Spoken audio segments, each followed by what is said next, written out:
ริงๆแล้วหัวใจเราอะค่ะมันก็เป็นเด็กน้อยๆคนนึงแบบอินโนเซนต์มากๆแค่เหมือนเราไป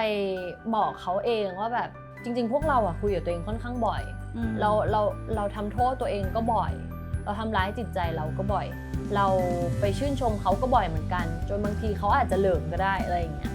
แล้วจิตใจเราเหมือนเด็กเลยค่ะพอได้สำรวจจิตใจตัวเองแบบสำรวจความคิดตัวเองแล้วก็ได้เห็นแบบ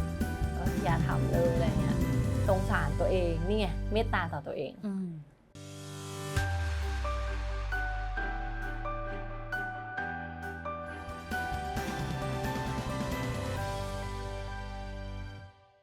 โอเค here we go สวัสดีค่ะสวัสดีค่ะสวัสดีค่ะไหนขอจับ energy หน่อยจับ energy บูดอุ่นมากนะเพราะว่าตัวร้อนเหรอคะอุ่น energy แบบ grounded คำถามแรกเลยยาดาวันนี้หัวใจเป็นยังไงบ้างคะหัวใจเต้นเร็วนะคะเพราะว่าเป็นไทรอยด์เป็นพิษหรอร้อนเลยจริงปะเนี่ยเป็นเรื่องจริงคือเป็นไทรอยด์เป็นพิษอะค่ะโอเคหมายถึงว่าสภาวะช่วงนี้ใช่ไหมใช่สถานะตอนนี้ใช่ไหมคะกำลังอยู่ในช่วงที่เหมือนดอกไม้กำลังจะเติบโตประมาณนั้นนะคะถามเรื่องไทรอยด์นิดนึงได้ค่ะไทรอยด์เท่าที่ศึกษามันมีกี่อาการไทรอยด์มี2อย่างมีไฮเปอร์กับไฮโปค่ะไฮเปอร์ก็คือไทรอยด์ผอมไฮโปคือไทรอยด์อ้วนซึ่งหนูเป็นผอมแต่ว่าพอกินยาแล้วก็คือฮอร์โมนมันปรับมาได้แบบค่อนข้างปกติก็เริ่มน้ำหนักขึ้นแล้วค่ะเริ่มกลับมาเป็นปกติแล้วแล้ววิธีการรักษาคือจุดเริ่มต้นของการเป็นไทรอยด์มันคืออะไรพี่ถามได้ไหมเป็นวิทยาทานให้คนดูด้วยอยากแชร์ให้กับทุกคนเหมือนกันเพราะว่าเป็นโรคที่ดูถ้าใครไม่ได้รู้จักจริงๆเป็นโรคที่ดูฉันไม่อยากเป็นเดี๋ยวฉันจะอ้วนอะไรอย่างเงี้ยมันเป็นโรคที่ค่อนข้างแบบไม่ได้แบบมีอาการออกมาถึงขั้นที่ว่าต้องไปหาหมออะไรเงี้ยมันเป็นโรคที่ค่อนข้างแฝงอะค่ะอย่างหนูเนี่ยกว่าจะรู้ว่าเป็นไทรอยด์ก็คือแบบคิดว่าใช้เวลานานพอสมควรเกือบครึ่งปีได้กว่าจะรู้เพราะว่ามันอาการมันแค่แบบมูดสวิงแล้วก็เหมือนกินเท่าไหร่ก็ไม่อ้วนหัวใจเต้นเร็วเหนื่อยง่ายมันดูเป็นอาการที่แบบไม่จำเป็นต้องรีบไปหาหมอเข้าใจใช่แล้วก็คือถ้าเกิดไม่ไปตรวจเนี่ยไม่ไปเจาะเลือดเพื่อเจาะจงที่จะตรวจว่าเป็นไทรอยด์ก็คือไม่มีทางรู้เลยว่าเป็นเพราะฉะนั้นแบบอยากบอกกับเพื่อนๆว่าแบบถ้าเกิดใครมีอาการที่รู้สึกว่าแบบเหนื่อยง่ายหัวใจเต้นเร็วแล้วก็ง่ายๆสังเกตง่ายๆเลยคือกินเท่าไหร่แล้วมันก็ไม่อ้วนอยากแนะนำว่าให้ลองไปตรวจดูเพราะจริงๆแล้วคือมันส่งผลต่อการใช้ชีวิตประจำวันพอสมควรเลยแล้วก็วิธีการรักษาง่ายมากค่ะทานยาเพื่อแบบควบคุมอาการอะไรเงี้ยแล้วก็ไม่ได้มีส่วนตัวแล้วรู้สึกว่าไม่ได้มี side effect อะไรในระหว่างของการทานยาแล้วก็ไม่ต้องผ่าตัดแล้วอะไรเงี้ยค่ะเมื่อก่อนไทรอยด์มันจะเหมือนแบบเป็นใช่เหมือนแบบมีก้อนที่คอแล้วก็บวมออกมาอะไรเงี้ยแล้วคุณหมอก็จะผ่าตัดเดี๋ยวนี้ส่วนมากเขาจะไม่ค่อยนิยมให้ผ่าตัดแล้วให้กินยาแล้วเดี๋ยวมันยุบไปเรื่อยๆอะไรเงี้ยข้อเสียของไทรอยด์ทำไมเป็นเรื่องไทรอยด์วะอยู่ๆก็เป็นรายการ longevity เป็นเกี่ยวกับสุขภาพใจสุขภาพกายสุขภาพกายมีผลต่อใจนะคะจริงไม่พี่รู้สึกว่ามันเป็นท็อปิกที่ใครเจอก็ได้นะเรื่องเนี้ยเป็นได้ทุกคนเลยนี่หนูอายุ25หนูก็ไม่คิดว่าแบบเราจะมีโรคประจำตัวเพิ่มขึ้นมาอีกโรคนึงอะไรเงี้ยข้อเสียของไทรอยด์ที่มัน worst case ที่สุดมันคืออะไรที่เราจะพาเราไปได้คือของหนูคือที่รู้สึกว่ามันผิดปกติเราต้องไปหาหมอคือใส่เหมือนแบบว่าเขาเรียกว่าอะไรนะนาฬิกาใช่ไหมคะที่วัดสุขภาพอะค่ะแล้วนั่งอยู่เฉยๆอะค่ะหัวใจมันเต้นอยู่120เท่ากับพี่วิ่งเลยใช่แต่ไม่ใช่แค่นั้นคือในระหว่าง120เนี่ยคือสังเกตเห็นมาหลายวันแล้วก็รู้สึกว่าทำไมเหนื่อยง่ายจังเดินนิดนึงก็เหนื่อยแล้วมีอยู่วันนึงคือเดินจากโซฟาค่ะไปเข้าห้องน้ำหัวใจเต้น150มันผิดปกติมากๆแล้วคือเรารู้สึกว่าแบบมันเริ่มมีอาการอื่นเข้ามาแทรกแล้วคืออย่างเช่นเป็นแพนิคเพราะว่าพอหัวใจมันเต้นเร็วแล้วบวกกับหนูเป็นโรคหอบหืดอยู่แล้วเจอฝุ่นเจออะไรอย่างเงี้ยหายใจได้ไม่ดีหัวใจก็เต้นเร็วอีกเริ่มแบบมีอาการมือสั่นใจสั่นเริ่มรู้สึกโลกแคบแล้วเข้าใจอย่างนั้นนะคะก็มันก็รวนไปหมดเลยแล้วอารมณ์ก็แบบเหมือนไม่ค่อยดีทั้งวันเลยอะไรเงี้ยรู้สึกเซนซิทีฟง่ายมากยาดาเราไปกันต่อที่เรื่องแพนิคด้วยได้ปะได้ดิเราดูเป็นแบบ longevity แล้วเดี๋ยวเราค่อยเจาะเรื่องงานอะไรอย่างงี้เนาะได้แต่ว่าพี่ใจว่าตอนนี้คนอินสุขภาพมากแล้วก็อินมากแล้วพี่ใจว่ามันเป็นจุดที่ ถ้าพาคนดูไปทำความรู้จักมันจริงๆแก้ไขถูกจุดมันจะดีกับทุกคนด้วยใช่ค่ะเป็นประโยชน์มากแพนิคเริ่มจากอะไรลูกๆแพนิคเนี่ยคิดว่ามันน่าจะเริ่มจากอาการร่วมที่เราเป็นโรคหอบหืดเดิมอยู่แล้วก็เป็นไทรอยด์เสริมเข้ามาอีกซึ่งมันกระตุ้นให้หัวใจเราเต้นเร็วกับอาการที่เราหอบหืดคือหายใจติดขัดมันง่ายๆเลยค่ะถ้าเกิดเป็นแบบเป็นทักษะทางด้านการแสดงคือมันเหมือนกับว่าพอร่างกายของเราอ่ะมันส่งผลให้แบบมันเริ่มทำให้สมองเราทำงานว่าตอนนี้เรากำลังจะตายอ่ะมันก็เลยเกิดอาการแพนิคใช่อย่างโรคหอบหืดคือเราหายใจเข้าไปได้นิดเดียวคือหายใจได้แบบไม่ค่อยดีติดขัดใช่ไหมคะมันก็เหมือนอาการคนใกล้จะตายใช่ไหมคะแล้วก็อาการของไทรอยด์เนี่ยคือหัวใจมันจะเต้นเร็วแล้วมือไม้สั่นพอทั้งสองอย่างอ่ะมันเกิดขึ้นพร้อมกันเราเลยเกิดความรู้สึกทางใจไปด้วยคือความรู้สึกคือมันตีความไปเองเลยว่านี่ร่างกายเรากำลังจะตายมันก็เลยเป็นอาการแพนิคค่ะแล้วหนูแก้แพนิคยังไงอะตอนแรกหนูคิดว่ามันเกิดจากจิตใจหนูเองเพราะว่าแบบเหมือนช่วงนั้นเราเซนซิทีฟง่ายมากแล้วเราก็หาสาเหตุไม่ได้จริงๆแล้วเซนซิทีฟมันเกิดจากการที่ฮอร์โมนของเรามันผิดปกติมันถูกผลิตออกมามากเกินไปจากโรคที่เราเป็นคือไทรอยด์แล้วเราไม่ได้ไปแก้ในจุดนี้อะไรเงี้ยค่ะก็เลยหาคุณหมอจิตแพทย์ก็พบแพทย์เลยค่ะก็แบบคุยให้คุณหมอฟังว่าแบบหนูมีอาการแบบนี้เกิดขึ้นนะคะเขาก็พยายามซักไซส์เราถึงแบบต้นตอว่าแบบก่อนที่มันจะเกิดอาการเนี้ยจิตใจเราเป็นยังไงตอนนั้นอะไรเงี้ยค่ะกลายเป็นว่าต้องมานั่งคุยกันเรื่องสภาพจิตใจแล้วอะไรอย่างเงี้ยแล้วเราก็ทานยาด้วยตามที่คุณหมอให้ทานเป็นยาช่วยคลายเครียดค่ะแล้วก็ยาให้นอนหลับแต่กินได้อยู่แค่วันเดียวค่ะก็ไม่กินเพราะรู้สึกว่าไม่ใช่เหมือนเรารู้สึกว่าแบบเอ้ยมันไม่น่าจะใช่จากสาเหตุสภาพจิตใจอ่ะมันต้องอะไรสักอย่างนึงเพราะว่ามันคอนโทรลไม่ได้เลยตอนเราอารมณ์ดีหัวใจเราก็เต้นเร็วแล้วเราก็รู้สึกหอบเหนื่อยนั่นแหละค่ะพอถึงวันหนึ่งที่เรารู้สึกว่ามันน่าจะเกิดจากหัวใจเราก็ไปหาหมอโรคหัวใจก็ยังหาได้ไม่ตรงสาเหตุอะค่ะจนคุณหมอหัวใจเนี่ยจับตรวจไทรอยด์ก็เลยค่อยรักษาเริ่มจากไทรอยด์ก่อนใช่ค่ะซึ่งตอนนี้ทุกอย่างกลับมาแบบดีมากทั้งแพนิคแล้วก็อาการเหนื่อยหายหมดเลยค่ะพี่เตยพูดถึงการคุยความรู้สึกข้างในได้ไหมระหว่างที่คุยเจออะไรบ้างแชร์เฉพาะที่แชร์ได้ก็ได้โอ้ยมันเป็นเรื่องแบบปมวัยเด็กความทรงจำวัยเด็กที่แบบเรารู้อยู่แล้วว่ามันคืออะไรอะแล้วคือเราจะมานั่งค้นหามันอีกเพื่ออะไรอดีตก็คืออดีตคือตอนแรกที่เราแบบว่าเรียน acting อะไรอย่างเงี้ยค่ะเราจะค่อนข้างรู้จักสภาพจิตใจเราดีเพราะว่านักแสดงมันใช้ร่างกายแล้วก็จิตใจนะเราจะมองออกหมดเลยว่าแบบสาเหตุที่เราเป็นคนแบบนี้เพราะในอดีตตอนเด็กๆเราเจออะไรมาสังคมหล่อหลอมอะเยาวชนมอมเมาอะค่ะเรารู้ซึ่งแบบเราว่าเราจัดการกับเรื่องนี้ได้ดีนะเราแทบจะไม่ต้องจัดการอะไรกับมันแค่รู้จักมันแล้วเราก็ยอมรับแต่ทำไมวันนี้อาการเรามันถึงแบบเกิดอาการแบบนี้ขึ้นอะไรเงี้ยความจริงแล้วมันเกิดจากเคมีในร่างกายมากกว่าอาการป่วยมากกว่าโอเคงั้นเราไปสเต็ปต่อมาเลยได้เป็นคำถามทางใจแล้วมาเรื่องงานก่อนดีกว่าพูดถึงผลงานก่อนตอนนี้ทำอะไรอยู่แล้วกำลังจะทำอะไรต่อก่อนดีกว่าโอเคค่ะช่วงนี้ก็คือกำลังมีผลงานจะออกค่ะก็คือมีซีรีส์แนวแซฟิกยูริโอเคใช่ค่ะก็กำลังจะออนแอร์ทางช่อง3วันที่20กุมภาพันธ์ค่ะชื่อเรื่องว่าเพปากรักไม่คาดฝันก็เป็นแนวแซฟิกที่แบบค่อนข้างน่ารักเลยแต่ว่ามีเส้นเรื่องนิดนึงตรงที่ว่าหนูเนี่ยมีลูกเข้มข้นเลยล่ะเริ่มมาอย่างนี้แรงมากนะแรงมากหินไว้แค่นี้พอเดี๋ยวไปดูกันต่ออีกนิดนึงอยากรู้อยากรู้นิดนึงใช่ไหมก็เหมือนโอเคพอเรื่องมันดูน้ำหนักค่อนข้างหนักมากอะแต่พอไปดูจริงๆแล้วมันค่อนข้างน่ารักอะค่ะถ้าเราดูกันแบบผิวเผินมันจะเป็นแบบหนังเขาอยากเล่าให้มันดูไม่เครียดดูแบบเบาๆสบายใช่ไหมคะแต่ถ้าเกิดแบบมองลึกเข้าไปนิดนึงอะไรเงี้ยมันจะดูเป็นตลกร้ายมากเลยเหมือนแบบชีวิตคนเราบางทีเบื้องหลังเขาเจอเหตุการณ์อะไรที่มันแบบค่อนข้างหนักมากๆโหดร้ายในชีวิตมากๆแบบผู้หญิงคนนึงไม่น่าเจอชีวิตอะไรแบบนี้เลยอะไรเงี้ยแต่ว่าเขายังยิ้มอยู่เหมือนแบบยังถูกฉาบเอาไว้ด้วยเบื้องหลังที่มันแบบเละเทะสุดๆอะไรเงี้ยค่ะแล้วถามในแง่ตัวละครในแง่ตัวละครที่เราเล่นนะ ผู้หญิงที่มีลูกแล้ววันหนึ่งต้องมาชอบผู้หญิงตัวละครตัวนั้นรู้สึกยังไงจริงๆเขาชอบผู้หญิงอยู่แล้วถูกที่บ้านอ่ะจับกุมถุงชนใช่ค่ะเหมือนไม่เคยได้ทำตาม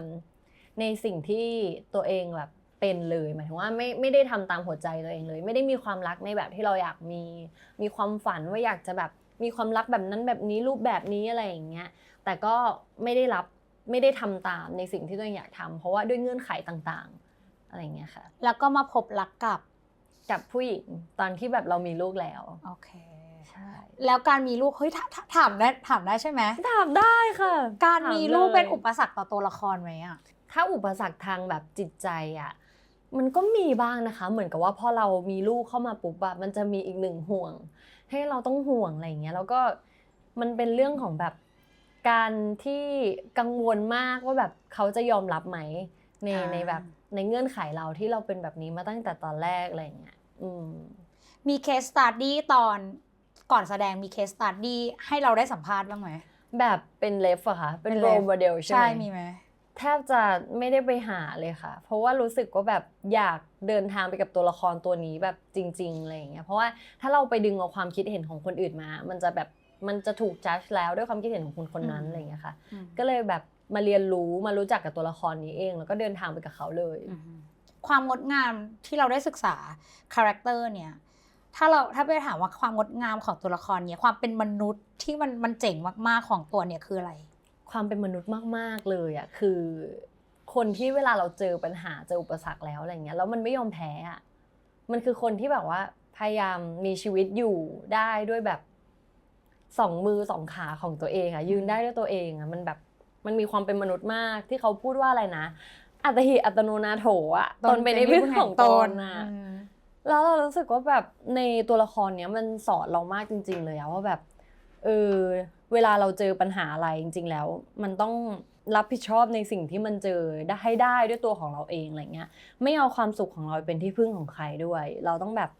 มีความสุขได้ด้วยตัวของเราเองสวิชแล้วความงดงามความเป็นมนุษย์ของเราของตัวยดาคืออะไรใกล้เคียงกับตัวละครมากเพราะว่าจริงๆหนูเป็นเสาหลักครอบครัวตั้งแต่อายุ13เฮ้ยเก่งมากใช่พี่เพิ่งแพนิคกับการเป็นเสาหลักครอบครัวตอนอายุฮะหมายถึงยังไงนะพี่ไม่มันมีเหตุการณ์บางเหตุการณ์ที่อยู่เฉยๆคำเนี้ยว่าเตยเป็นเสาหลักครอบครัวคือปกติเราก็ให้เงินพ่อแม่อะไรอย่างนี้อยู่แล้วแหละแต่ว่ามันมีเหตุการณ์บางเหตุการณ์ที่มันทำให้พี่รู้สึกว่าเฮ้ยฉันต้องเป็นเสาหลักครอบครัวแล้วอะเก่งจังเลย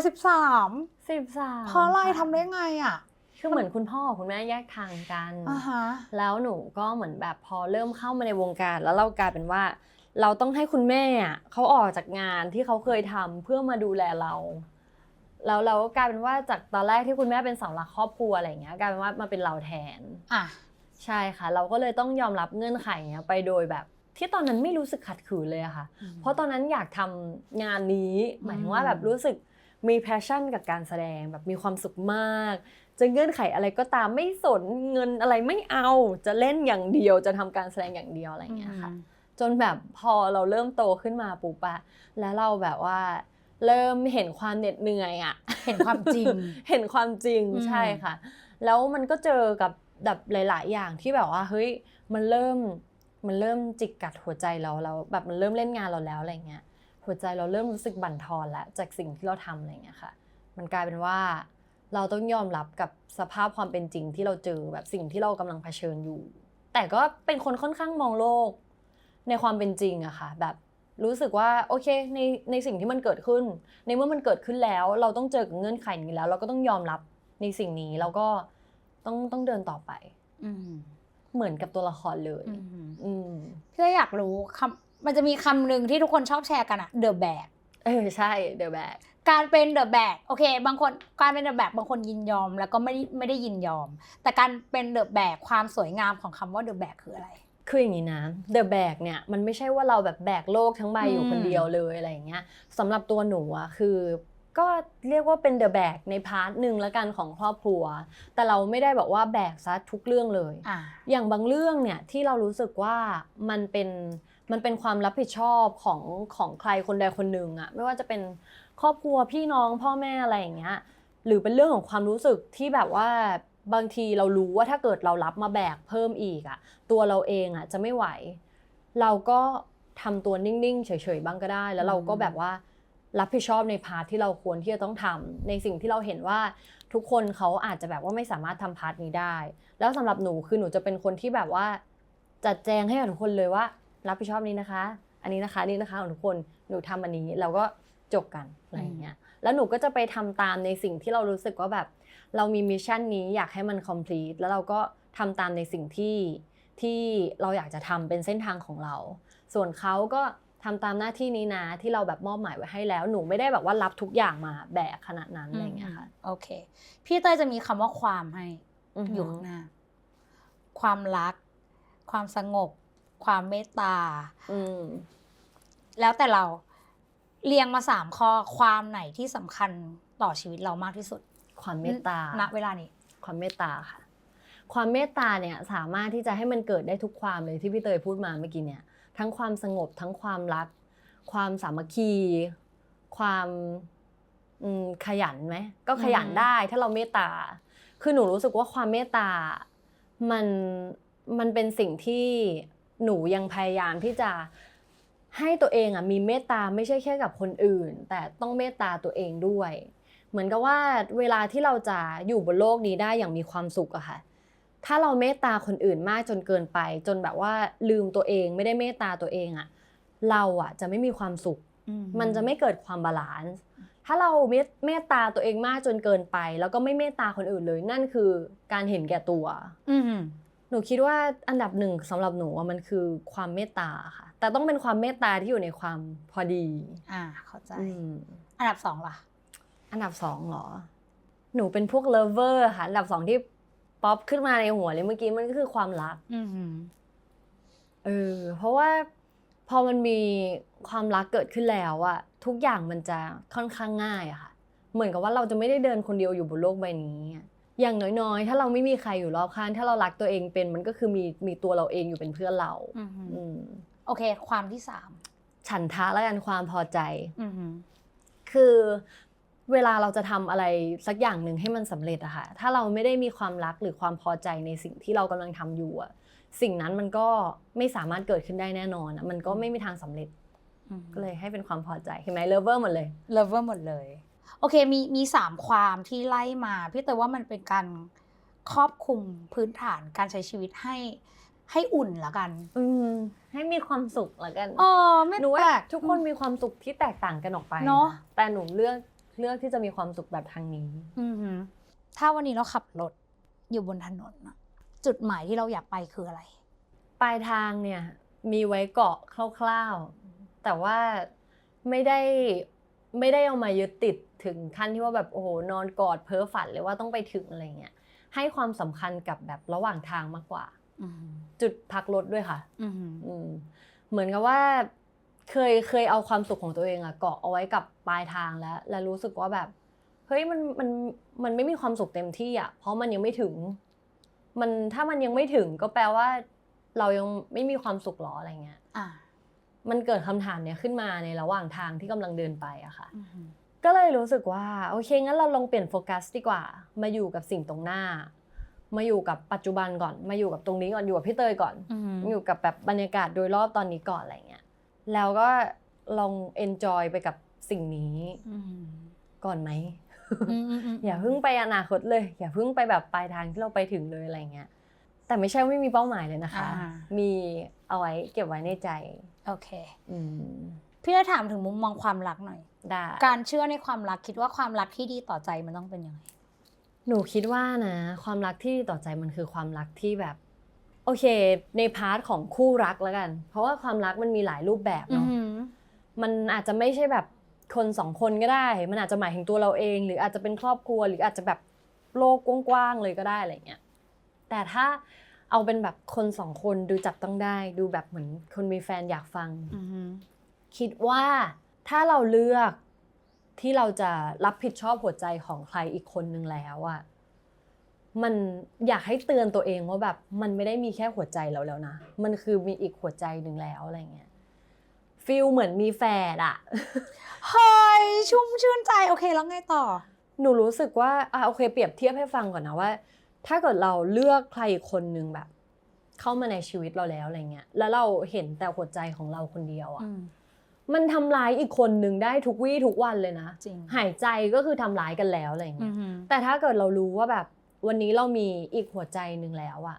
เราจะค่อยๆทนุถนอมเขาอะค่ะแบบค่อยๆประคับประคองเราจะเทคแคร์เราจะค่อยๆพิจารณาเขาค่อยๆแบบถามเขาในสิ่งที่เราไม่รู้อะไรเงี้ยชอบกินอะไรหนาวไปไหมร้อนไปไหมอะไรเงี้ยแล้วค่อยๆประคับประคองไปด้วยกันนะคะหนูคิดว่ามันจะไม่ใช่คำว่าแบบค่อยๆโตอะแต่มันจะโตเร็วมากๆถ้าเกิดเราจับมือไปด้วยกันแบบถ้าเรารู้จักอีกคนนึงดีแล้วเราทนุถนอมหัวใจเขามากๆอะค่ะเราจะโตเร็วมากๆแต่ถ้าเกิดเราแบบยังสนใจในพาร์ทของตัวเอง 70% เขา 30% อะไรเงี้ยมันจะโตช้าค่ะเพราะว่ามันจะสนใจในฝั่งของตัวเองมากกว่าอะไรเงี้ยหนูคิดว่าความรักที่เป็นความรักในรูปแบบที่เป็นคนรักกันหรือแบบเป็นคู่รักอะไรเงี้ยมันต้องเอาใจเขามาใส่ใจเราเห็นอกเห็นใจกันให้มากขึ้นนะคะโอเคแล้วมันจะอยู่ด้วยกันได้นานมากเลยอะจริงพี่ลองคิดดูนะสมมุติเรามีแฟนเราอะไม่อยากเจ็บช้ำน้ำใจโดยการที่แบบว่าถูกแฟนนอกใจแล้วแฟนเราอะก็เข้าใจในจุดนี้เหมือนกันคือเห็นอกเห็นใจเราเหมือนกันว่าแบบถ้าเกิดวันนึงเรานอกใจเขาต้องเสียใจแน่เลยเรารู้ว่าเขาต้องเสียใจเรารับความเสียใจของเขามาให้เท่ากันกับที่เราจะเสียใจอะเหมือนแบบเข้าใจความรู้สึกเขารับรู้ความรู้สึกเท่ากันอะเราจะไม่กล้าทำอย่างนั้นเลยเพราะไม่มีใครอยากเสียใจเราก็ไม่อยากเสียใจเขาก็ไม่อยากเสียใจถ้าเราเห็นอกเห็นใจซึ่งกันและกันอะมันจะรักกันแล้วมันจะไม่มีเรื่องที่แบบหนูว่าการเลิกกันเป็นเรื่องที่ยากมากเลยอะโอเคแล้วถ้าเป็นพาร์ทความรักเนกาทีฟความรักแบบไหนที่ควรเอาตัวเองออกมาได้แล้วความรักแบบไหนที่อย่าอยู่ต่อด้วยกันเลยไม่มีประโยชน์หรอก ก็เมื่อกี้เนี้ยแหละพูดไปแล้วคือถ้าเขาเห็นตัวเองมากกว่าเราอ่ะเราก็อย่าไปอยู่กับเขาเลยเพราะว่ากลับมารักตัวเองดีกว่าเพราะถ้าเกิดเขาเห็นตัวเองมากกว่าเราแล้วเราเห็นเขามากกว่าเห็นตัวเองน้อยอย่างเงี้ยมันไม่บาลานซ์กันนะคะมันก็ยากที่จะเติบโตหวังให้เขาที่จะเปลี่ยนแปลงให้มันดีขึ้นเปลี่ยนแปลงตัวเองให้มันดีขึ้นอะไรอย่างเงี้ยมันต้องอยู่ที่เขาว่าเขาจะเปลี่ยนหรือเปล่ามันไม่ใช่คำพูดเราก็คิดว่าจริงๆคนเรามันจะมีอะสักวันหนึ่งที่เราลองเสื้อผ้าแล้วรู้สึกว่าเสื้อผ้าตัวนี้มันใส่แล้วพอดีแล้วมันสวยมันทำให้เราดูดีขึ้นอะไรเงี้ยถ้าตัวนี้มันยังขาดวุ่นวิ่นมันยังดูไม่ดีก็เปลี่ยนซะจริงถ้าวันนี้พี่เตยถามว่าเปรียบตัวเองเป็นสัตว์หนึ่งชนิดอยากเราเห็นภาพตัวเองเป็นสัตว์ชนิดไหนมนุษย์โอเคมนุษย์ก็คือสัตว์ถูกไหมคะขอเป็นมนุษย์เถอะค่ะโอเคเพราะรู้สึกว่ามนุษย์อะเป็นสัตว์ที่แบบคือเราสามารถช่วยเหลือตัวเองได้อะไรเงี้ยแต่ว่าสัตว์ที่เขาเป็นสัตว์แบบสัตว์จริงๆอะไรเงี้ยบางทีมันมีปัจจัยทางธรรมชาติบางอย่างที่แบบเราไม่สามารถควบคุมได้ดูแลตัวเองยากนิดนึงเป็นคนเรียลลิสติกเหมือนกันนะเป็นไหมเราอะเป็นหนูเป็นใช่ไหมใช่เป็นคนเรียลลิสติกแต่ว่า humble แล้วก็มีออร่าความเข้าใจและความรักเยอะอะเท่าที่สัมภาษณ์ด้วยกันมานะโอเคถามต่อคิดว่าวันนี้ตัวเองอยู่ในฤดูกาลไหนช่วงจำศีลเห็นปะจะชวนสวดมนต์แล้วนะถ้าอย่างนี้ไม่ได้เชิงแบบว่าศาสนาอย่างนั้นจำศีลในที่นี้คือเหมือนแบบอยู่ในช่วงกำลังเรียนรู้จิตใจแต่หนูเป็นแบบนี้ค่ะหนูอยู่ช่วงนี้มาได้สักประมาณ 6-7 ปีแล้วค่ะคือหมายถึงว่าในช่วงของการเรียนรู้จิตใจอะไรอย่างเงี้ยแต่ในระหว่างจำศีลเข้าถ้ำของหนูอะค่ะในการสำรวจจิตใจตัวเองอะมันก็ออกมาเผชิญกับโลกทางความเป็นจริงแล้วก็สำรวจไปด้วยพร้อมๆกันตอนจำศีลอะได้เรียนรู้อะไรข้างในบ้างอยากรู้มาแตกให้ฟังหน่อยได้ค่ะมันคือความเป็นมนุษย์เลยมันได้รู้ว่าเรามีความรู้สึกอะไรบ้างอะไรเงี้ยก็คือสำรวจ explore ไปเรื่อยๆว่าเฮ้ยตอนนี้กำลังรู้สึกโกรธอยู่นะกำลังรู้สึกสับสนรู้สึกกังวลกลัวถ้าถามสำหรับตัวหนูเองแบบส่วนตัวเลยคือถามว่าแบบเกิดความรู้สึกอะไรบ่อยที่สุดเท่าที่แบบ สำรวจมาคือความกลัว อืม คือเหมือนกับว่าเราเป็นจริตนี้เลยค่ะ เป็นจริตขี้กลัว คือแต่ละคนน่ะคิดว่าคงมีจริตไม่เหมือนกันหรอก บางคนอาจจะแบบเจอความโกรธเยอะทั้งวันเลยทุกวันอะไรเงี้ย หนูจะเจอความกลัว มันจะมีความไม่กล้าบางอย่างในใจอะค่ะ แต่ว่าพอมันเห็นปุ๊บอะค่ะมันหายเลยนะคะ อืม พอมันเห็นปุ๊บแล้วมันยอมรับว่าเรากลัว ก็กลัวไม่เป็นไร ก็กลัว แล้วก็ความกลัวมันก็ถูกแปลสภาพเป็นเฉยๆ ปกติธรรมดา กลัวได้ไม่เป็นไร กลัวได้ไม่เป็นไร มีความอะไรที่เรารู้สึกว่าเฮ้ยเราเจอตรงเนี้ยแล้วตกใจว่ะเจอได้ไงวะพี่เตยอะถ้าพูดถึงความเข้าถ้ำอะพี่เตยเข้ามาประมาณ2 ปีที่พี่เตยรู้สึกว่าโอ้พี่เตยก็เป็นคน explore อารมณ์ตัวเองรู้ชัดเจน1 2 3 4 5มาอย่างดีแต่2 ปีเนี้ยพี่เลยได้เจออันนึงที่ตกใจแล้วยอมรับกับมันจริงเฮ้ย อะไรอะ ฉันกลัวความ แชร์ เห ได้ งา ไหมคะ ได้ เหงา พี่เตยว่าพี่เป็นคนกลัวความเหงา แล้วพี่เตยแก้ปัญหาโดยการเผชิญหน้ากับมันแบบเต็มๆปล่อยให้คนตัวเองได้อยู่คนเดียวจริงๆอะกลางวันนี่คือแบบอยู่คนเดียว ถ้ามีงาน แล้ว ค่อย เป็น ออก ไง ไป บ้างคะพออยู่คนเดียวเราความเหงาหายไปไหม ไม่หาย แต่ภูมิใจที่ได้อยู่กับมัน เหมือน ก่งจัง จริงมันเหมือนได้เจอโมเมนต์แบบเฮ้ยฉันก็อยู่ได้นี่ ฉันก็นั่งกินข้าวคนเดียวได้นี่ วันนี้ก็คิดงานคนเดียวออกนะเว้ยแต่แค่ต้องกระจายงานให้เป็นมันก็จะเจอสเตจต่อไปที่เราต้อง เก่งมาก achieve เฮ้ยเหมือนเด็กป .2 เหมือนคุณอาจารย์ชม จริงๆแล้วหัวใจเราอะค่ะมันก็เป็นเด็กน้อย จริง ๆคนนึงแบบอินโนเซนต์มากๆแค่เหมือนเราไปบอกเขาเองว่าแบบจริงๆพวกเราอะคุยกับตัวเองค่อนข้างบ่อย เราทำโทษตัวเองก็บ่อย เราทำร้ายจิตใจเราก็บ่อย เราไปชื่นชมเขาก็บ่อยเหมือนกัน จนบางทีเขาอาจจะเหลิงก็ได้อะไรอย่างเงี้ยจิตใจเราเหมือนเด็กเลยค่ะ พี่เคยชอบคำว่าทำโทษตัวเองทำยังไง เวลาทำโทษตัวเองเช่นโทษตัวเองเหรอ มองหน้าตัวเองรู้สึกว่าขี้เหร่จัง แต่จะยกตัวอย่างนะคะ อ่าฮะ เมื่อก่อนหนูก็เป็นแบบรู้สึกว่าแบบเหมือนแบบเราไม่ดีพออะ เราไม่ได้เป็นที่ยอมรับทุกคนเขารังเกียจเราอะไรอย่างเงี้ยเฮ้ยทำโทษตัวเองทำไม ตื่นก่อนลูกแบบอย่าพูดคำพวกนั้นกับตัวเองอะไรอย่างเงี้ยคนอื่นเขายังไม่ได้มาพูดให้เราฟังเลยเราพูดทำไมอะไรอย่างเงี้ยพอได้สำรวจจิตใจตัวเองแบบสำรวจความคิดตัวเองแล้วก็ได้เห็นว่าแบบอย่าทำเลยอะไรเงี้ยสงสารตัวเองนี่ไงเมตตาต่อตัวเอง กลับมาที่คำถามว่าแล้วยาดาเจอความอะไรที่รู้สึกว่าเฮ้ยนอกจากความกลัวแล้วเจอแล้วเฮ้ยตกใจกับมัน ก็ไม่ค่อยตกใจเพราะมันเหมือนมันเป็นสิ่งที่เราเห็นมาอยู่แล้วตลอดตั้งแต่ตอนเด็กอะไรเงี้ยเป็นเด็กขี้น้อยใจค่ะค่อนข้างแบบรู้สึกว่าไม่มั่นใจอยากเป็นที่ยอมรับอยากให้เขารักเรารู้สึกว่าทำไมเรารักเขามากๆขนาดนี้แล้วเหมือนเขาแบบไม่เห็นค่าในสิ่งที่เรารักเลยหรออะไรเงี้ยคือไม่ได้คาดหวังถึงขั้นที่ว่าแบบกลับมาทำเหมือนที่เราทำกับเขาอะไรเงี้ยแต่ว่าแค่อยากให้เขายอมรับในความรักของเราอะไรเงี้ยค่ะเห็นแล้วก็ทุกข์ก็ร้องไห้หนักก็ร่างกายก็ทรุดโทรมพอเห็นปุ๊บนั่งดูการร้องไห้ของตัวเองค่ะคือร้องไห้เวลาเราร้องไห้เราไม่ค่อยมีสติหรอกเพราะเราจะอยู่กับเรื่องที่เรากำลังคิดใช่ไหมคะแต่พอร้องไห้ไปเรื่อยๆปุ๊บอะสำหรับตัวหนูเองอะคือร้องไห้ซ้ำๆกับเรื่องเดิมซ้ำแล้วซ้ำอีกซ้ำแล้วซ้ำอีกจนมีวันหนึ่งอะค่ะมันเห็นว่าเรากำลังร้องไห้เห็นว่าเรากำลังคิดถึงเรื่องอะไรเห็นว่าการร้องไห้หรือความรู้สึกอารมณ์ของเราอะไม่ใช่เราแล้วก็เดี๋ยวมันก็หายพอเห็นปุ๊บอะมันเลิกร้องเลยเหมือนแบบ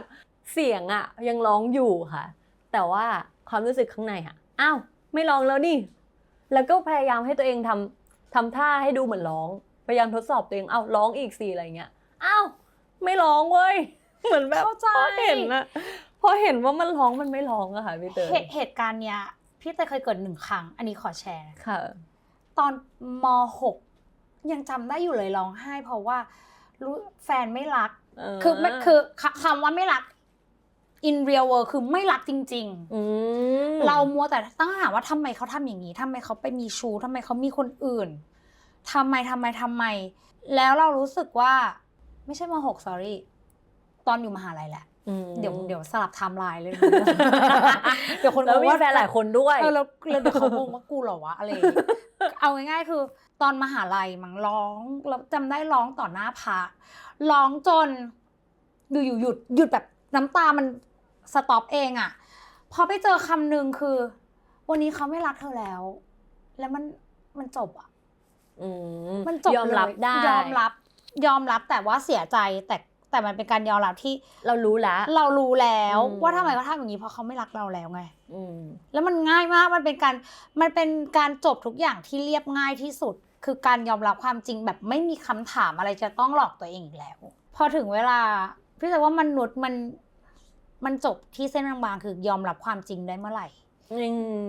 เราไม่ยื้ออยู่กับภาพในหัวเราที่เราอยากให้เป็นน่ะ ถ้าเกิดหยุดยื้อได้แล้วยอมรับแบบที่พี่เตยบอกก็จบ มันจะจบให้เป็นวิทยาทานแก่คนดูนั่นคนที่กำลังเผชิญหน้ากับความคิดถึงแล้วทุกข์ใจกับความคิดถึง ถ้าเป็นในเวอร์ชั่นที่เราต้องมาวิเคราะห์อยากหลุดพ้นยาดาจะแนะนำว่ายังไง เนี่ยแบบที่พี่เตยเป็นเลยค่ะ คือมองเห็น เฮ้ยสะเทือนใจแบบที่พี่เป็น มองเห็น เออ คือแบบว่าเวลาความคิดถึงเนี่ยอะไป explore ความคิดถึงกันนะคะทุกคนชวนทุกคนไป explore ความคิดถึง เวลาเราคิดถึงเขาเนี่ยหัวใจเราเนี่ยมันจะบีบคั้นมากๆเลยว่าแบบ มันคิดถึงมันทรมาน มันอยากเจอ มันอยากได้กลิ่น มันอยากสัมผัส มันอยากได้ยินคำพูดจากเขาการกระทำจากเขาที่มันแบบทำให้เรารู้สึกว่าแบบเรามีคุณค่าอะไรเงี้ยมันจะบีบคั้นเราอยู่อย่างนั้นแหละซ้ำไปซ้ำมาจากความทรงจำของเราที่เราจำได้ว่าการแสดงความคิดถึงของเรากับเขามันเป็นยังไงอะไรเงี้ยเราจะจำหน้าเขาได้เราจะจำได้ว่าเขาเสียงแบบเนี้ยมันจะบีบคั้นเราอยู่อย่างนั้นนะว่าแบบอยากกลับไปอยู่ในช่วงเวลานั้นอีกในสิ่งที่เราเคยจำได้หรืออยากให้มันมีภาพแบบเนี้ยในสิ่งที่เราจินตนาการไว้มันก็จะบีบคั้นเราไปแบบเนี้ยเรื่อยๆเรื่อยๆเรื่อยๆแต่ต้องยอมรับความจริงว่ามันเป็นแค่อารมณ์มันแค่ภาพในหัวตื่นจ้ะลูกตื่นก่อนอ่ะมานั่งดูซิว่าตอนนี้เราอยู่ที่ไหนลองสัมผัสพื้นดูดิเราลองสัมผัสอากาศตอนนี้เราลองหายใจดิเราลองฟีลในความรู้สึกตอนนี้ที่เราเป็นอยู่ก่อนแล้วก็ยอมรับความเป็นจริงว่ามันไม่ใช่ภาพในหัวมันไม่ใช่นิทานอ่ะมันไม่ใช่ความฝันในสิ่งที่เรากำลังคิดอยู่อ่ะแต่ไม่ใช่ว่าแบบไม่ได้ห้ามให้ทุกคนคิดนะคะแต่ถ้ามันเป็นทุกข์มากๆอ่ะลองทำวิธีนี้ดูลองกลับมาอยู่กับปัจจุบันคือให้เห็นความบีบคั้นนั้นนะว่ามันกำลังบีบคั้นให้เรารู้สึกทุกข์มากๆคิดถึงมากๆลองเห็นก่อนแล้วกลับมาบอกทีว่ารู้สึกไงแต่ถ้ากับสำหรับตัวหนูเองอ่ะคือหนูเห็นแล้วหนูหยุดได้คือเห็นแล้วยอมรับแบบที่พี่เตยบอกแล้วมันดับมันหายไปเลยโอเคอยากพูดถึงอารมณ์อกหักบ้างอะให้คนก้าวข้ามยังไงดีถ้าอกหักถ้าไม่ใช่ความคิดถึงนะมันคือความเป็นไปไม่ได้อ่ะมันคือฉันไม่มีอีกแล้วความคิดถึงมันมีหลายประเภทอ่ะพี่เตยว่ามันจะมีประเภทที่ฉันโทรไปเดี๋ยวก็หายฉันได้เจอหน้าเดี๋ยวก็หายแต่ความเจ็บปวดรูปแบบที่วันนี้ต้องรู้แล้วว่าเราไม่มีกันอีกแล้วคีย์เวิร์ดเลยเหมือนกันมันคือเราคิดถึงเพราะว่าเขาจากไปมันคือเขาไม่ได้เป็นแบบภาพที่เราอยากให้มันเป็นเราอยากยื้อความรู้สึกมันคือมันเป็นแรงต้านอ่ะมันเป็นแรงต้านมันเป็นแรงดึงมันเป็นแรงผลักมันก็ไม่มีความสุขอ่ะเพราะมันจะเหนื่อยมันก็เป็นต้านกันอยู่งั้นมันจะบีบคั้นเราอ่ะให้เราเกิดความรู้สึกก็แบบให้เป็นอย่างที่ฉันอยากให้เป็นดิไม่ได้อยากเลิกอ่ะแต่มาเลิกกันอะไรเงี้ยมันไม่ได้อยากให้มันเป็นแบบนั้นนะมันก็บีบคั้นแต่คือถ้ายอมรับได้ว่าแบบโอเคเลิกก็เลิกยอมรับว่าไม่มีละจบไม่มีภาพในหัวที่เราคิดแล้วจบบอกตัวเองว่ามันจบแล้วหยุดคิดให้ได้แล้วค่อยๆพูดแบบเนี้ยไปเรื่อยๆเดี๋ยวมันจะค่อยๆจางไปเองอะค่ะเดี๋ยวมันก็จะหายหมายถึงว่าความบีบคั้นนั้นอะมันจะหายแต่ถ้าเกิดเราไม่ยอมดึงตัวเองออกมาหมายถึงว่าไม่ยอมรับสภาพกับความจริงที่มันเกิดขึ้นแล้วเรามีภาพในหัวเราจินตนาการว่าเนี่ยเขาเลิกกับเราแล้วจริงๆแล้ววันนี้เราต้องยังอยู่ด้วยกันนะวันนี้เราต้องกลับบ้านไปเจอกันเราต้องได้นอนกอดกันเสียต้องมีภาพอย่างเงี้ยวนไปเรื่อยๆแต่ความเป็นจริงมันไม่ใช่อ่ะมันก็ร้องไห้อยู่งั้นอ่ะเพราะมันไม่ได้เป็นอย่างที่เราอยากให้มันเป็นยอมรับว่ามันไม่ได้เป็นอย่างนั้นแหละมาถึงคำถามที่ไม่ขอสรุปเมื่อกี้แป๊บนึงชอบคำว่าเห็นพูดคำนี้บ่อยบีบคั้น มันคือการบีบคั้นตัวเองทางอารมณ์ถูกไหมถูกค่ะมันคือการที่ความเป็นจริงกับสิ่งที่เราอยากให้มันเป็นอ่ะมันไม่ได้ตรงกันสมมติว่าความเป็นจริงวิ่งมาแต่สิ่งที่เราอยากให้เป็นสิ่งที่คิดกับความเป็นจริงอ่ะเหมือนที่เขาชอบมีภาพมาเปรียบเทียบกันมันสวนทางกันสมมติว่าความจริงไปทางนี้ฉันจะวิ่งตามโอเคเข้าใจมันยื้อกันอยู่มันบีบเราค่ะโอเคขอถามคำถามที่พี่เตยว่ามันเป็นคำถามที่ยากอาจจะไม่ยากสำหรับเราชีวิตคืออะไรอุ้ยคำถามนี้ตั้งมาตั้งแต่ตอนอายุ15ค่ะใช่ถามว่าเกิดมาทำไมชีวิตคืออะไรเงี้ยไม่เห็นได้คำตอบเลยก็เห็นเขาบอกว่าให้นั่งลิสต์เขียนว่าลองเขียนดูซิว่าเราเกิดมาเพื่ออะไรทำอะไรให้กับโลกใบนี้ได้บ้างอะไรเงี้ยทำประโยชน์อะไรให้กับโลกใบนี้ได้บ้างก็ลองเขียนดูอะไรเงี้ยสุดท้ายแล้วเฮ้ยการเวลาเปลี่ยนมันไม่ใช่สิ่งนั้นแล้วว่ะก็โชคดีค่ะมีครั้งหนึ่งเหมือนแบบนั่งสมาธิแล้วก็เหมือนแบบเห็นความจริงบางอย่างถึงความว่างเปล่าอะค่ะความสงบอะไรเงี้ยก็เลยไปศึกษาว่าแบบทำไมความรู้สึกนี้มันเหมือน complete อะไรบางอย่างในใจมันดู fulfill บางอย่างในใจกับสิ่งที่เราตั้งคำถามมานานว่าแบบชีวิตคืออะไรพอลองมองย้อนกลับไปคือเหมือนตอนนั้นเรากำลังวิ่งอยู่ค่ะวิ่งอยู่โดยที่แบบไอ้เป้าหมายเราหรือจุดสูงสุดในชีวิตของเราพอมัน complete แล้วมันยังไงต่อก็ต้องหาเปลี่ยนไปเรื่อยๆถูกไหมอะไรเงี้ยแล้วมันดูไม่ใช่ความสุขที่ถาวรอ่ะมันดูไม่คงทนนะคะมันเหมือนกับว่าวันนี้เราดูตื่นเต้นกับสิ่งนี้นะแต่ว่าวันพรุ่งนี้มันอาจจะไม่ได้ตื่นเต้นแล้วอะไรเงี้ยเวลาผ่านไป5 ปีมันไม่ตื่นเต้นแล้วอะมันไม่มีความสุขแล้วอะแล้วความสุขคืออะไรอะก็ไปเจอความสงบนี่แหละค่ะว่ามันคือความสุขแต่พออยู่กับความสงบนานๆก็เห็นว่ามันก็ไม่ได้สงบแล้วมันก็ไม่ได้สุขขนาดนั้นนี่ยากแล้วคำถามไม่มีวันจบสิ้นอะไรเงี้ยค่ะสุดท้ายแล้วคือวันนี้นะเอาเป็นแบบเวอร์ชั่นที่แบบ 9.0 นะกันมันเป็นเวอร์ชั่นที่อยู่นะตรงนี้อยู่กับปัจจุบันอะไรเงี้ยค่ะชีวิตก็คือชีวิตตื่นมากินข้าวอาบน้ำเจอเพื่อนทำงานกินข้าวใช้เงินนอนเงินหมดหาเงินใหม่แล้วชีวิตมันคือแค่เนี้ยค่ะทำไมต้องไปวิ่งหาอะไรที่มันแบบว่าโอ้ยยิ่งใหญ่ขนาดนั้นอะไรเงี้ยหนูก็มีเป้าหมายนะอยากมีเงินเท่านั้นเท่านี้อยากมีบ้านเท่านั้นเท่านี้อะไรอย่างเงี้ยค่ะมันก็เป็นแบบความฝันเนอะแบบที่ทุกคนอยากให้มันเป็นแต่หนูไม่มาบีบคั้นตัวเองให้มันเป็นทุกข์ขนาดนั้นอะไรอย่างเงี้ยค่ะแต่ว่าเราจะตั้งระยะเวลาให้ตัวเองนะคะไม่ใช่ว่าแบบว่าไม่มีจุดหมายปลายทางและไม่มีระยะเวลาให้ชีวิตตัวเองเลยอะไรเงี้ยเรารู้ว่าศักยภาพในชีวิตของเราอ่ะมันเอาเป็นว่าแบบพื้นฐานเบสิกอะเราจะมีชีวิตอยู่ประมาณสัก70 ปีโดยเฉลี่ยตอนนี้เหมือนจะลดลงไปแล้วด้วยหมายถึงว่าแบบที่เขาวิเคราะห์มาณตอนนี้สถิติตอนนี้แบบ65 ปีด้วยซ้ำอะไรเงี้ยแล้วก็มีโกให้เราเองว่าแบบโอเคปกติมนุษย์ทั่วไปจะค่อยๆหมดแรงตอนอายุประมาณเท่านั้นเท่านี้นะเราก็มีโกเล็กๆในชีวิตของเราว่าแบบโอเควางแผนไว้ว่าณช่วงเวลาหนึ่งที่แบบถึงวัยเกษียณหรือช่วงวัยที่เราแบบไม่ค่อยมีแรงแล้วอะไรเงี้ยเรามีศักยภาพทำสิ่งนี้ได้เท่านี้ตอนนี้เรามีศักยภาพทำสิ่งนี้ได้เท่านี้อะไรเงี้ยก็ทำเป้าหมายไปแต่ละช่วงวัยอะค่ะต่อคำด้วยหน่อยว่าประตูความฝันจะเปิดรับคนที่จุดๆๆสำหรับเราคนที่พยายามค่ะหนูนี่คือตรงกับคำว่าพยายามมากๆคือเหมือนแบบเราไม่ได้เรารู้ว่าเราพอที่จะมีพรสวรรค์มาบ้างแต่ว่าพรสวรรค์น่ะมันไม่ได้ complete อะค่ะมันเหมือนกับว่ามันเป็นจิ๊กซอว์ให้หนูต้องเติมต่อมันคือพรแสวงเยอะมากกว่าแบบเยอะมากกว่ามากๆแทบจะ 90% 10% ที่เรียกว่าพรสวรรค์คือมันน่าจะเป็นความชอบที่เราชอบมาแล้วตั้งแต่ตอนแรกอะไรเงี้ยแต่อีก 90% คือหาเพิ่มเติมต่อไปเรื่อยๆบางคนอาจจะมีมามากกว่า 10% นะอาจจะแบบว่ามาเติมอีกแค่ไม่กี่เปอร์เซ็นต์อะไรเงี้ยก็ complete อะไรเงี้ยค่ะย้อนกลับไปหน่อย15ทำไมถึงถามคำถามว่าเกิดมาทำไมมันเหมือนกับตอนนั้นความรู้สึกมันเกิดขึ้นมาเองโอเคมันแบบว่านั่งอยู่ในห้องนั่งเล่นไม่มีอะไรนั่งถ่ายมือถือนั่งเล่นอะไรไปเรื่อยแล้วก็มีคำถามเนี้ยขึ้นมาเองความสวยงามของชีวิตเราณปัจจุบันเนี้ยสำหรับเราคืออะไร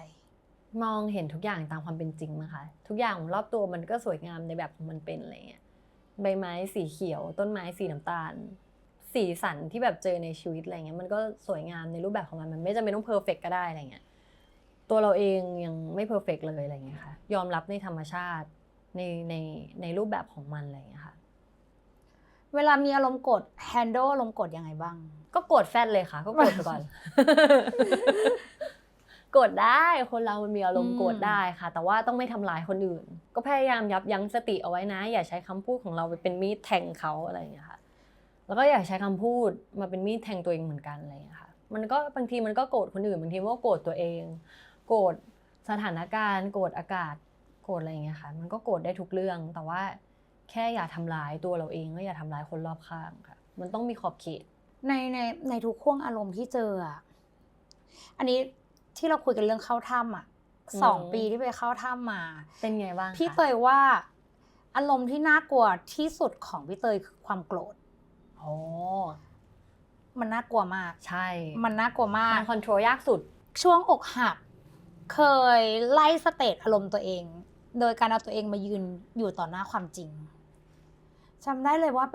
ช่วงนั้น move on ได้9 วันแล้ว move เลย move แบบไม่หันหลังกลับไปอีกไม่เสียใจไม่เสียดายไม่เสียอะไรเลยเสียอย่างเดียวเสียแค่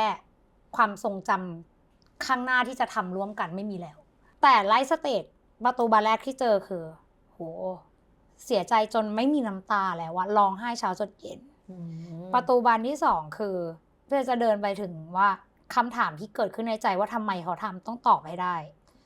ตอบได้ปุ๊บก้าวไปบานที่3บานที่3คือน่ากลัวที่สุดมนุษย์มันจะโดนคลื่นซัดและทำไมมึงทำแบบนี้กับกูมันจะไม่ใช่ทำไมเขาทำแบบนี้กับเราทำไมมึงทำแบบนี้กับกู มันคืออีกเวลหนึ่งแล้วบานที่4ค่อยเดินหน้าต่อตามแบบของเราคราวนี้บานที่3ที่เปิดอ่ะพี่จำได้ว่าตรงเชสอะคือมันจะมีจักระเนาะมันเบิร์นไปหมดเลยอยู่ไม่ได้นั่งอยู่ก็ร้อนแล้วก็ความเข้าใจทุกความเข้าใจที่เรียนมาที่ปฏิบัติมาที่คิดว่าฉันเข้าใจทุกอย่างได้ไม่มีความเข้าใจอีกแล้วรู้สึกว่ามึงต้องอยากแก้แค้นนะแต่มันโดนกันไว้ด้วยจิตสำนึกผิดชอบชั่วดีไม่แก้แค้นงั้นอยู่กับความโกรธยังไงตัดสินใจไปทำซาวด์ฮีลลิ่งโดยที่ไม่บอกอะไรคนที่ทำให้เลยเขาเดินเข้าไปเปิดประตูคนทำพังงะเลยอะบอกว่าพี่เตยร้อนมากครับช่วยเอาออกหน่อยแบบอยู่ด้วยอยู่ไม่ได้ความโกรธมันเผาทั้งใจทั้งล่างมันโกรธพอทำซาวด์ฮีลลิ่งค่อยๆดีขึ้นเหมือนปรับจักระปรับธาตุแล้วมันเลยเบาที่พูดเรื่องนี้เพราะเลยรู้สึกว่าคนที่ explore อารมณ์ตัวเองมาอย่างดีแล้วอะมันจะมีสักอารมณ์ที่เรา handle ไม่ได้เป็นเรื่องธรรมดามันจะมีบางอารมณ์ที่เรารู้สึกว่าเราไม่เข้าใจมันเลยด้วยซ้ำเป็นเรื่องธรรมดาปล่อยให้มันเกิดขึ้นหรือว่าน้องๆที่ดูอยู่หรือว่าเพื่อนๆที่กำลังดูเราคุยกันอยู่เทปเนี้ยใครที่แบบมีโอกาสเปิดดูบางวันเราจะรู้สึกว่าเราเป็นมนุษย์ที่ไม่เข้าใจตัวเองเลยไม่เป็นไรเราไม่ต้องดีทุกวันพี่แต่ว่ามันเป็นอารมณ์ที่ปกติคราวนี้พอย้อนกลับมาหายดาขอสักอารมณ์หนึ่งที่รู้สึกว่ามันเป็นอารมณ์ที่มันน่ากลัวสำหรับเราเวลาเราเจอความกลัวนั่นแหละค่ะมันหนูจะเป็นคนที่แบบเห็นความกลัวของตัวเองค่อนข้างเยอะอะไรเงี้ยแล้วก็เห็นว่ามัน handle ไม่ได้ก็ handle ไม่ได้มันก็ handle ไม่ได้แล้วก็มันไม่ได้อยู่กับเรานานหรอกเดี๋ยวเราก็ไปคิดเรื่องอื่นแหละเดี๋ยวความรู้สึกมันก็หายไปแต่ว่าแบบที่พี่เตยบอกอ่ะมันต้องมีจิตสำนึกนะจิตสำนึกแอบน่ากลัวนิดนึงนะตรงเนี้ยมันคือน่ากลัวเส้นบางมากๆเลยอ่ะคือยิ่งความกลัวนี่มันยิ่งแบบไม่ใช่ความกลัวความโกรธเนี่ยมันเป็นพลังทำลายนะใช่มันไม่ใช่แบบว่าการสร้างอ่ะแต่มันคือการทำลายอ่ะถ้าตัวเองรับไม่ไหวอ่ะแนะนำเลยอ่ะหาคนที่แบบอยู่ข้างๆแล้วก็เขาช่วยแชร์หรือเขาช่วยแบบช่วยจัดการอารมณ์นั้นให้เราทีเพราะว่าอย่าแบกไว้คนเดียวถ้าแบกไม่ไหวก็ยอมรับว่าไม่ไหวหาคนข้างๆเลยทันทีเป็นห่วงมากเลยอ่ะจริงห่วงมากเลยคนที่โกรธอ่ะเพราะว่าโกรธแล้วมันทำให้เราไม่มีสตินะไม่มีสติเลยแล้วก็พร้อมทำลายอ่ะใช่มาเลยมันคือฉันจะทำแบบนี้กับฉันไม่ได้ใช่ความโกรธนี่มันแนะนำนะคะหาไอ้ angel voice จิตสำนึกให้เจอ หาไอ้ Angel ตัว Voice ขาว ให้ ให้ เจ เจ อ อ จริงไม่งั้นแบบโอ้โหซัดกันนัวพี่ จริง ว่า ไอตัวขาวนี่มันต้องฝึกด้วยนะคะ ใช่เนาะ ใช่ถ้าเกิดเราฝึกแต่ไอตัวเป็นแบบว่าปีศาจเยอะๆอะไรอย่างเงี้ยเราจะเป็นมันเลยเป็นหนึ่งอันเดียวกันเลยน่ากลัว เคยเห็นคำนี้การมองโลกในแง่ดีคือการฝึกฝนการมองโลกในแง่ดีมันไม่ได้แปลว่าเรามองโลกสวยอย่างเดียวแต่มองโลกความเป็นจริงทำความเข้าใจถ้าไม่ฝึกมันก็ไม่เห็น เพราะว่าตามแฟกต์เลยคือแรงโน้มถ่วงของโลกอะค่ะเราเทน้ำลงพื้นนะมันไหลลงสู่ที่ต่ำมันเป็นคือเรื่องธรรมดาแบบจิตใจเราก็เหมือนกัน การที่เราจะทำอะไรชั่วๆเร็วๆอะ มันไม่ต้องแต่นะ เข้าใจ หมายถึงว่าแบบทั่วไปอะคืออาหารทางอื่นก็ได้ เมื่อกี้แบบ eye contact กำลังอยู่กับเสียงในหัวนะคะ เข้าใจ คือเหมือนแบบการที่เราจะทำเรื่องที่มันแบบว่าเป็นเรื่องไม่ดีอ่ะมันง่าย จริง มันง่ายกว่าเรื่องดีอ่ะยกตัวอย่างง่ายๆเลยนะเอาให้แบบน้องๆเห็นภาพเลยอ่ะวันนี้ลองเข้าไปกราบเท้าพ่อแม่ดูอุ้ยมันยากมากมันจะอายมันจะเขินมันจะรู้สึกแบบไม่ได้เสียหน้าหรือเดินเข้าไปบอกรักพ่อแม่อะไรเงี้ยอุ้ยมันเป็นเรื่องยากมั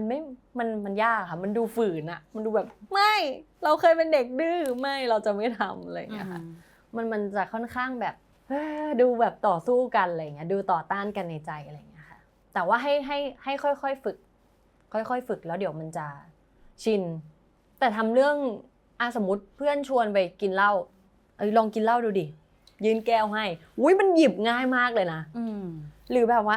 ลองสูบบุหรี่สักมวนนึงหรือแบบว่าลองทำอะไรที่แบบอุ้ยลองโกหกดูสิวิธีเนี้ยแม่ไม่ด่าหมายว่าถ้าเราโกหกแล้วแบบมันดูเป็นทางออกที่ง่ายดีอะไรเงี้ยแบบคนเขาจะได้ไม่รู้ความชั่วเราความผิดเราอะไรเงี้ยเดี๋ยวแม่ด่าเดี๋ยวแม่ตีหรือแบบอุ้ยเดี๋ยวแฟนรู้สิว่าเราเป็นคนไม่ดีอะไรเงี้ยอุ้ยมันง่ายมากกับการที่เราจะทำแต่ลองวันนี้ลองไปสารภาพความไม่ดีในตัวเองให้แฟนฟังดิมันไม่มีใครอยากให้เขาเห็นในมุมที่มันไม่ดีของเราหรอกอะไรเงี้ยค่ะแต่ก็ไม่ใช่ว่าแบบว่าจะไปพูดอะไรให้คนอื่นฟังเลยทันทีว่าเราไม่ดีอย่างนั้นอย่างนี้มันก็ไม่ใช่นะคะก็ต้องมีสติพิจารณานิดนึงว่าเรื่องนี้พูดไปแล้วมันทำร้ายความรู้สึกเขาหรือเปล่าไม่ต้องพูดไม่ต้องโกหกแล้วก็ไม่ต้องพูดและอะไรที่มันไม่ดีก็ไม่ต้องทำจะได้ไม่ต้องโกหกหรือจะได้ไม่ต้องรู้สึกผิดค่ะโอเคโค้งสุดท้ายก่อนฝากผลงานนะได้ค่ะเติมคำนี้ให้หน่อยได้ปะพรุ่งนี้จุดพรุ่งนี้อะไรพรุ่งนี้จะตื่นมากินอะไรดีก็เงียบแล้วเรียบง่ายง่ายปะง่ายธรรมดาพรุ่งนี้จะดีกว่าวันนี้หรอไม่รู้เลยพรุ่งนี้อาจจะไม่ดีก็ได้วันนี้อาจจะดีกว่าอะไรพรุ่งนี้กินอะไรดีก่อนพอตื่นมาหิวท้องร้องไงเฮ้ยพี่เตยเอาจริงนะอายุ25แต่ทุกคำที่กลั่นกรองมามันคือคนที่สิโลราบต่อความเป็นจริงดูจะเป็นอย่างนั้นนะคะเป็นอย่างนั้นแล้วก็อย่างอบอุ่นด้วยไม่มีคำถามอะไรเลยมีแค่ว่าถ้าไปเจอโลกมาเยอะขึ้นรอบหน้ามาสามกับพี่อีกนะได้ค่ะอยากรู้ว่าเจออะไรมาอีกแล้วกระบวนการความคิดไปเห็นอะไรอีกแล้ววันนี้เจออะไรอีกมันคือเข้าใจว่าสุดท้ายมันก็ไม่พ้นการพยุงจิตใจและสัจธรรมหรอกแต่ว่ามันน่าจะเจออะไรที่มาเล่าให้แบบคนดูของพี่เตยดูแล้วรู้สึกว่ามันก็แค่นี้สุดท้ายฝากผลงานหน่อยโอเคตอนนี้มีกำลังจะออนมีซีรีส์ซัฟฟิกค่ะที่เรื่องเพย์ปาแล้วก็มีอีกโปรเจกต์นึงที่แบบว่าโอเคมีเปิดภาพไปบางส่วนแล้วคือโปรเจกต์ Netflix ค่ะชื่อเรื่องว่าเพลิงพระนางเพลิงพระนางโอเคใช่ค่ะแล้วก็ฝากธุรกิจด้วยเล็กๆของหนูที่เพิ่งเริ่มต้นค่ะคือร้านโยเกิร์ตชื่อร้านว่ายบป้าค่ะเปิดอยู่ที่สยามซอยอะไรจ๊ะซอย3ค่ะสยามสแควร์ซอย3โอเคเฮ้ยเดี๋ยวพี่ไปอุดหนุนดีกว่าไม่นะอยากให้ไปเดี๋ยวพี่ไปอยู่ร้านไว้ปกติก็พยายามนะคะพยายามเข้าเดี๋ยวนัดกันนัดกันเดี๋ยว DM ได้ไหม DM ได้ค่ะ DM มาไปเดี๋ยวพาแฟนไปอุดหนุนด้วยได้ค่ะไปฟีลแบบถ่ายโปรโมทร้านแบบกับแฟนเจขอบคุณค่ะไปนะอยากเจอติดตามอยู่นะคะโอเคเป็นความรักที่น่ารักมากเฮ้ยเป็นความรักที่น่ารักมากแล้วดูเฮลตี้มากรู้สึกก่อนปิดเทปอยากแชร์รู้สึกว่าความรักที่ดีไม่ใช่เริ่มจากใครเลยเริ่มจากเราปรับปรุงตัวเองจริงเหรอจริงทำไมถึงมีคำว่าปรับปรุงตัวเองพี่เตยเป็นคนที่เมื่อก่อนนี้ใช้ชีวิตแบบเห็นแก่ตัว แบบที่หนูพูดว่าเราเห็นตัวเองมากกว่า ถูกต้องพี่เตยไม่เห็นคนข้างเลย ม เพื่ออยากทำอะไรเพื่อได้ทำมันเกิดจากสิ่งที่เราเป็นมาโดยตลอดตั้งแต่เด็กด้วยแหละตั้งแต่เด็กคือเราเป็นหนึ่งของที่บ้าน get feel อยากรู้แค่นี้เลยว่าอะไรที่เปลี่ยนพี่ ความสูญเสีย อ่า ไม่มีอะไรทุกการกระทำต้องแลกด้วยการกระทำ เนี่ยคนประเภทเนี้ยนะต้องถูกสอนด้วยการสูญเสีย ถูกต้อง แล้วการสูญเสียเนี่ยการสูญเสียเกิดจากสิ่งที่เราทำด้วยนะ แอคชั่นเท่ากับรีแอคชั่นเพราะฉะนั้นอะพอเจอคนเนี้ยพี่ลูกปัดทำให้พี่เตยเฮลตี้มากเมื่อกี้เหมือนพูดออกมาคือมันมีจุดหนึ่งที่เราเปลี่ยนชัดเจนเมื่อก่อนเป็นคนมีความลับเยอะคนที่รู้ความลับทุกเรื่องคือพี่วิตตี้ไม่ได้เป็นแม่นม อ้าว เนี่ยกำความลับตลอดแต่ความลับต่างๆเนี้ยกับแฟนคนปัจจุบันเนี่ยไม่มีเล่าหมดว่านี่หนึ่งเราเป็นนิสัยไงสองสร้างกติการ่วมกัน อันนี้สำคัญมาก ที่ ในการ สุด ใช้ชีวิตคู่ต้องมีกติกาต้องมีเงื่อนไข บ้านเราตั้งกฎแบบนี้ พี่ปัดบอกพี่เลยว่าน้องเรียกน้องปกติชีวิตไม่เคยเป็นน้องนะ ค่ะ ชีวิตพี่คือเป็นพี่ทุกความสัมพันธ์ เป็นเจ้ เป็นเจใช่น้องคบกันไม่มีคำว่าพลาดนะถ้าพลาดแล้วจบเลย ใช่ กติกาหนึ่ง ค่ะ กติกาสองไม่ใช่ relationship ทุก relationship เขาจะยอมรับได้ว่าเราเป็นเพื่อนกับแฟนเก่าได้ อืม เขาพูดตั้งแต่แรกเลยพี่รับไม่ได้ถ้าน้องจะเป็นเพื่อนกับแฟนเก่า ค่ะ เข้าใจอ้าวเรายอมรับกติกานี่ เราก็ไม่ได้อยากเป็นเพื่อนกับแฟนเก่าอยู่แล้วด้วย เพราะฉะนั้นติ๊กทีละข้ออ ม แล้วฝึกไม่มีความลับกับเขา เคยมีเหตุการณ์ อ่ะมาเมาส์แล้วเขาดูแล้วจะโอเคไหมเนี่ย เขารู้ทุกอย่างแล้ว อ๋อ ไง เขารู้แล้วโอ เคยมีเหตุการณ์ที่แบบจัดงาน แล้วอยู่เฉยคนคุยที่ไม่ใช่แฟนนะคนคุยเก่าๆอ่ะ เดินเข้ามาในงานโดยที่เราไม่ได้ชวน อ๋อ เขามาของเขาเอง เครียดมาก รู้สึกว่ากติกามันจะย้อนกลับไปกติกาข้อ2คือ แม้กระทั่งคนคุยหรือแฟนเก่าเขารู้สึกรับไม่ได้ที่เราจะเป็นเพื่อน เพราะว่าวันนี้เราเริ่มต้นใหม่กับเขาแล้วอย่ามีความลับกับเขาตัดสินใจบอกเขาเลยว่าพี่งานวันเนี้ยมันมีคนที่หนูเคยคุยเข้ามานะจบพี่เตยว่าสุดท้ายเห็นใจเขา อ่าฮะ เหมือนที่เราเห็นใจตัวเอง หนูว่าอันนี้เป็นสิ่งที่หนูอยากรู้มากกว่า อะไรที่ทำให้ต้องยอมรับเงื่อนไขในตัวของพี่เขา เพราะว่า อ้าวไม่ใช่ทุกคนนะที่จะมาตั้งกติกากับพี่เตยแล้วพี่เตยจะยอมรับถูกปะ ถูก ไม่ใช่นะอ้าวคนเราทุกคนน่ะคบกัน ใช่ ตัดสินใจคบกันนะไม่อยากให้มีความลับและไม่อยากให้มีการนอกใจอยู่แล้ว แต่ทำไมคนนี้เราถึงยอมรับเงื่อนไขเขาได้ดีกว่า เพราะว่ารู้สึกว่าอยากเป็นคนที่ดีขึ้น อ้าวอันนี้มันคือการยอมรับตัวเองนะเคารพตัวเองก่อน พี่รู้สึกอยากเป็นคนที่ดีขึ้นนะเพราะว่ากติกาที่เขาให้พี่เตยมา จริง ๆ มันไม่ได้ยากเลยอะ ค่ะ แต่ก่อนหน้านี้ไม่ทำนะ ไม่ได้ ก่อนหน้านี้ใช้ชีวิตมาอย่างมันมากเรารู้สึกว่าฉันเป็นฉัน แต่ณวันเนี้ยฉันก็เป็นฉันได้นี่ โดยที่ไม่ทำร้ายจิตใจเขาเลยได้นี่ แล้วมีความสุขมากกว่า มีความ ใช่ไห สุขมากรู้สึกกินอิ่มนอนหลับเมื่อวานกลับบ้านมาแล้วกดลิฟต์ขึ้นไปอ่ะเพิ่งหันไปขอบคุณเขาเองบอกว่าพี่ขอบคุณนะที่ทำให้ความรักของเรามันดีจังเลยจนน้องมีแรงไปทำงานเลยอ่ะ น่ารัก น้องไม่เคยต้องกังวลกับความรักของเราเลยอะขอบคุณนะแล้วเขาก็ตอบพี่ปัดก็ตอบพี่เตยมาว่า พี่ก็ขอบคุณน้องเหมือนกัน แล้วเจ๊คลีนจริงๆเว้ยคือคลีนถึงขั้นว่าให้มือถือแฟนอะอยู่ดูเลย โอ้ยสุดๆเลยค่ะ แบบให้รหัสให้มือถือพอรู้สึกว่าความรักที่ดีสำหรับพี่เตยเปลี่ยนนิสัยตัวเองก่อนนึกออกปะ เรายอมรับตัวเองก่อนแล้วเราก็เคารพเขาได้ แต่ว่ามันต้องเริ่มต้นจากเขาเรียกว่าไงนะมันต้องเริ่มต้นจากการที่เราเปลี่ยนแปลงตัวเองภายใน มันไม่ใช่คำพูดเขาอย่างเดียวหรอก ใช่ เพราะว่าที่ผ่านมาคนอื่นก็คงพูดแหละแต่เราไม่ทำ ใช่เฮ้ยน่ากลัวหมอดูปะเนี่ย ป้า โอ้ยมันคือเรื่องปกติเลยค่ะ หมอดูมัน เมื่อก่อนคนพูดเตยอยากไม่ได้เตยไม่ได้ โอ้ยทุกคนพูดไม่ทำ เราเปลี่ยนแปลงตัวเองจากข้างในด้วยแหละ จากข้างใน เราโตขึ้น ใช่แล้วพี่เตยก็เลยรู้สึกว่ามันถึงเวลาแล้วที่มาตั้งคำถามดีกว่าว่าความเป็นมนุษย์ของเรามันทำลายใครบ้างวะ เก่งมาก เก่งมากอุ้ยเสียงปรบมือลั่นเลยนะเสียงปรบมือลั่นขอบคุณมากนะ ขอบคุณนะคะ กอดที thank you นะ เย้ ที่มาขอบคุณมากขอบคุณมาก ไว้เดี๋ยวมาเจอกันอีกนะ ได้เดี๋ยวพี่ไปนี่เดี๋ยวพี่ โยเกิร์ต ฟอไอจีไป ขอบคุณค่ะ แล้วเดี๋ยวทักนัดกันเดี๋ยว ได้เลยเดี๋ยวเรา ไป คุย กิน กั กัน นหมด